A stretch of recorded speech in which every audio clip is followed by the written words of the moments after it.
الحمد لله والصلاة والسلام على رسول الله. لا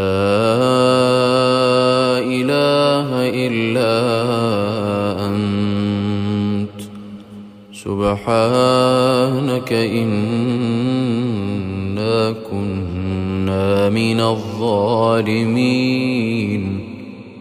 اللهم إنا نعوذ بك من زوال نعمتك وتحول عافيتك وفجاءة نقمتك وجميع سخطك.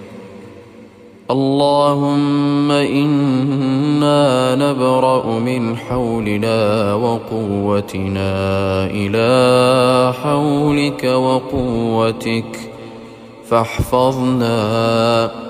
اللهم إنا نسألك أن تحفظنا. اللهم ارفع عنا البلاء والوباء وأنزل علينا السكينة والشفاء يا رب العالمين. اللهم إنا نعوذ بك من البرص والجنون والجذام ومن سيء الأسقام.